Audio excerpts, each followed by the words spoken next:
Okay,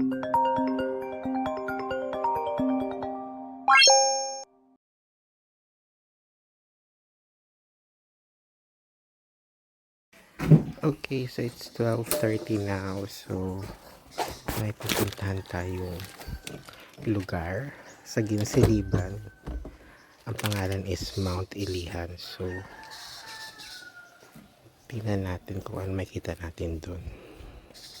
Okay guys, so according to Google Map, dito na daw yung Mount Ilihan. Pero not sure kung dito ba yun kasi walang signage. So, yung daan pala dito pataas guys. So, kailangan, lalo na pagpababa, dapat dahan-dahan lang kasi baka madisgrasya kayo. So, hindi natin alam. Since dito may hagdan, di ito yung akitin natin. Hindi ko sure kung okay lang mag-park here. Pero, yan. Sige na. Medyo feeling ko uulan. So, bilisan na natin. Tingnan natin kung anong, sana ito yung daan kasi alam ko there's syempre bundok siya, no? So there's hike involved. Oops, oh my god guys, paano ba to? Walang kung anong signage, so not sure kung this is where it is. Oh my god, natatakot ako mag-hike mag-isa. Anyway, sige, try lang natin. Di balik tayo kapag walang patutungan tong ano. Pero ito kasing tinuro eh. Okay, so now we're just following yung trail.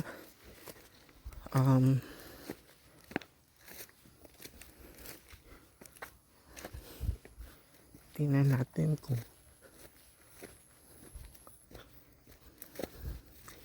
saan tayo dadalhin ng trail. Wala kasing tao eh. At sana hindi umulan kasi para hindi maputek.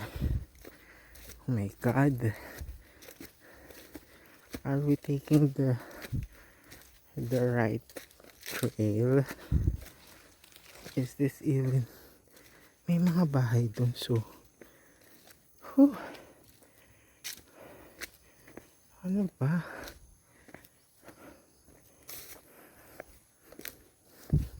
Sana meron tayong matanungan. Oh my god, may mga aso. Hindi, baka lapain tayo ng mga aso. May mga aso. Ayun si kuya. Tanungin natin. Kasi ayaw ni Doggy. Nagagalit siya sa atin. Huwag niyo akong kagatin ha. Magpa-anti-rabies. Magpa-anti-rabies. Tingnan natin. Ay, si kuya. Tanungin natin siya kung dito yung way papuntang Mount Ilihan. Ayun siya. Hello kuya, dito po yung way papuntang Mount Ilihan. Ha? Saan po papunta? Didiretso pa dun yung motor? Okay. Ha? Malayo pa, malayo. Abot na ganito sa Putay. Dito Putay. Ayan yung ganito na dito pa ng okay. Ha? Diretso lang daw. Guys, hindi pa pala dito.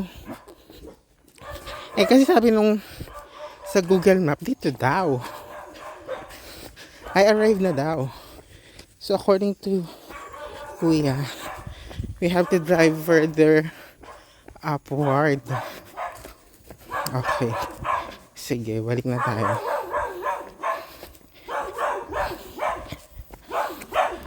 Okay. Okay, so nakabalik na tayo sa baba. So sabi ni Kuya, diretso pa daw doon. Basta have to go further. Not sure kung saan, pero ito kasi yung makikita. Ito yung ipipin ni Google Map. Ito yung nakapin kay Google Map. But, yeah, but you still need to drive further there. So, let's go now. Guys, nakarating na tayo dito sa pinaka dead end. Ay, hindi ko alam.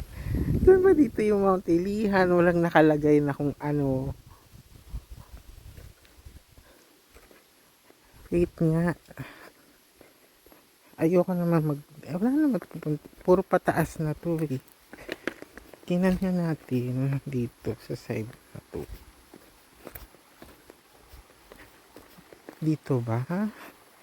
Ano ba? Ganitong ano ba? Dadaan ba tayo papunta dito? I'm not sure. Oh my God. Kala ko madali lang siyang hanapin, guys. Tapos meron din, may mga motor dito, pero sino ba yung mga dumadaan dito? I mean, kailangan ba natin iniwan ko na lang dun yung motor. Let's ask. Sana merong tao. O may CR dito. So, not sure kung dito na yung way. Mount Ilihan. May mga tao dito.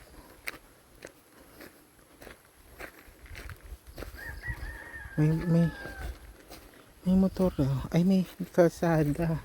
Guys, saan galing yung kalsada?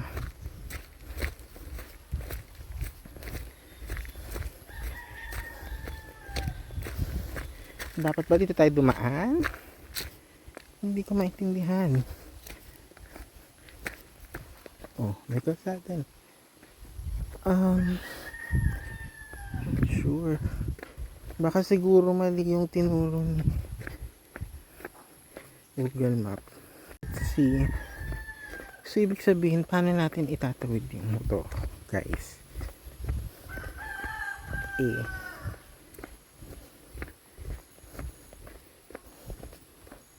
Saan ba tayo tatanong? May tao ba doon? May mga bahay pero tulog ba yung mga tao? Sana meron. Ay dun, ayun may tao. Magtanong tayo dun.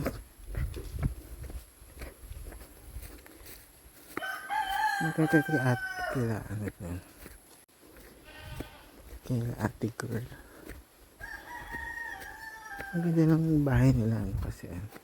Hello po. Saan po yung papuntang Mount Ilihan? Doon po. Dito? Pag ganito? Oo, dito lang. Malayo? Malapit na. Pwede nang lakarin? Kailangan motor? Up, dire-diretso pa ganon. Ah, okay. So yung motor sa center. So kailangan kong iakyat yung motor ko dun sa mga lubak-lubak na yun. Ganun ba ako ka-pro? Para idaan yung motor ko sa kalubakan. Oh my God. Sentro daw. So, bakit kasi doon tinuturo ni Google Map? Napakawalang kwenta niya. So, balikan natin yung motor. So, idadaan ko nga pala dito talaga, guys. Diyos ko dahil. Meron naman daan dito. Ba't tayo duman kanina? Kalimutan ko na, guys. Ba't tayo duman kanina? Anyway, dito na nga. Balikan natin motor natin. It's a challenge, guys. It's a challenge. Hindi na tayo sa ating. So, tayong choice kundi dumasa luwak-luwak na yung papunta doon. Hindi pa ako makit ng Mount Ilihan. Napagod na ako. Anyway, sige. At least makapag-exercise na tayo as early as now. Okay, punta na tayo doon. Papunta daw sa sentro. Okay. Okay, sa karating tayo, ito yung tinuro ni Kuya B, nakasabong kasi ka doon. Dapat lumiko ako pag side na yun. Pero sabi niya dire-diretso lang pala. So, sinamahan niya ako hanggang dito. So, walang naka-sign. Hello, dito yung papunta Mount Ilihan. Yes, sir. Lalakarin na lang yan. Ikaw lang mag-isa, sir? Oo. So, yan. So, So, ano, sir? Malayo-layo pa. Yung tuktok na yan, sir, oh. ayun. So, abutin mo yan. Yan. Oh, Mount Ilihan. Malayo ba yan? Mga ilang Pero minuto. may hagdanan ka nga. May hagdanan naman. Okay. Pagdating sa may tuktok, may hagdanan ka, ano. Ah, Hindi ko alam. Pila ka step natin? Ang kanagaw, pila ka step? ayan. So, 100 step daw, sir. 100 steps. So, dito, walang nakalagay na signage, no? Basta ito lang yung makikita mo. Ang pilatandaan is yung Meron tindahan. dito dati. Tinanggal nyo. Nasira na. Nasira. So, ang pinaka-signage, ang pinaka-landmark nyo is yan. Oh. May nakalagay na ganyan booth. Tapos may harap ng tindahan. Sa tapat ng tindahan merong yan. Thank you, kuya. Okay. Okay, so eto tama. So lakarin na natin siya. So mali yung nakapin dun kay Google Map. Sino bang nagpin ng mali-mali? Mali yung kanyang pinin, ah. So, hindi ko alam kung pabalik, yun pa rin ba yung iti-take natin na way or may iba ng way. Ayan. Jesus is condemned to death. Sige. Ayan. So, at least nahanap na natin yung tamang trail. So, yun. So, hindi ko hindi ko alam kung pabalik tayo, babalik ba tayo dun sa dinaanan natin na lubak or hindi ko alam kung may iba pang way. Siguro try natin na wag i-take yung sinabi ni Google Map. May kalabaw. So, ayan. So, ano oras na ba? 1:44. 12:30 tayo umalis. So, alright. At least, alam na natin yung daan. And, ayan. Pero, pataas naman may mga hagdan na. So, hopefully, hindi na maging ganun ka putek. And sana hindi rin umulan. Ayan. So para rin siyang walkway to the old volcano na may mga stations of the cross. Pero ito mas raw. Kasi ayan, wala pa talaga. May part lang na may aakiting kahagdan. Pero para ka pa rin nag-hike na normal na mountain kasi yan, kasi nga merong trail. Okay, sige, ayun na yun.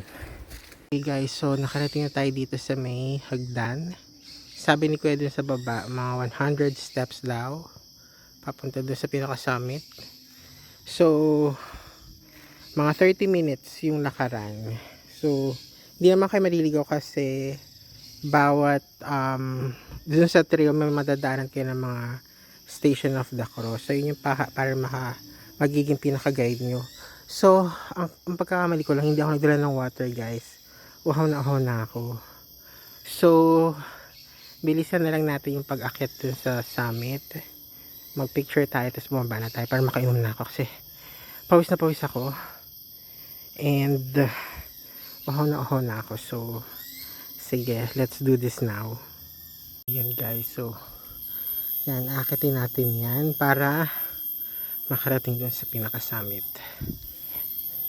So, mula dun, akit kayo all the way up there. So, let's do this. Okay, so nakarating na tayo sa pinakamataas. Whew, nakakapagod din siya, guys. Saan ba? This way or this way? Feeling ko this way. Whew. What's in this way? Oh my god. Sana tama yung dinadaan natin. Okay. Let's just take this one. Whew, kapagod, guys. More than 100 steps siya. Hindi siya basta 100. Okay, sige, let's go. Let's try natin bumalik. Kasi feeling ko mas malinaw yung trail dun sa kabila kaysa dito. So yun na lang muna yung ano ba, kasi hindi ko alam kung meron doon or here. Try muna natin here.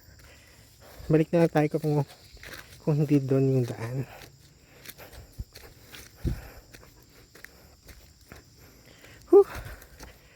Pagod na. Sige, let's do this way na lang. Okay? Okay. Yan. Oh, ang dami basura. But guys, I think this is the summit. Andito yung overlooking Whew. Wow! Yes! This is it. Look at the view. Wow! You guys, it's worth it. Look! Look at the view. Nice. It's very nice. Not sure what's on the other side or on the other trail, but wow, that's the Mantiga Island, guys. You see that? Okay. Let's just take a picture, guys. Okay, guys. So yan. So nakapagpa-picture na tayo. Nakapagpahinga na rin tayo ng saglit. So yeah, I think we need to go down now kasi nauhaw na rin ako. And gusto ko na rin magpahinga. Pawis na pawis ako. Gusto ko na maligo. Ito lang yung problema. May guys, mga nagkakalat to. They left all their garbage here, which is not good. So anyway, let's go down na. And yeah, balik tayo sa ating bahay. Okay, let's go. Okay guys, nakarating na din tayo sa baba. Finally. Kapagod Hindi rin siya basta-basta, guys. Tsaka kailangan naka-hiking shoes kayo kasi may part na madulas kasi bato siya, tapos syempre nilulumot na. So okay, that's our motor. Whew. Let's buy water. Okay guys, so babalik na tayo sa ating bahay. Let's go. Guys, so kung pupunta kayo ng Mount Ilihan, ito yung pinaka-landmark nyo, yung Ginziliban Central Elementary School. So dito kayo liliko kasi dire-diretso lang siya papunta dun sa jump off. Kasi dun ako lumiko dun sa may bago pa makarating dito. So kaya ang pangit yung daanan na napuntahan ko. So but yeah, ito yung pinaka-landmark, Ginziliban Central Elementary School. Okay? Remember that. So ayan, so nandito na tayo sa Central Highway. So pauwi na tayo sa ating homestay.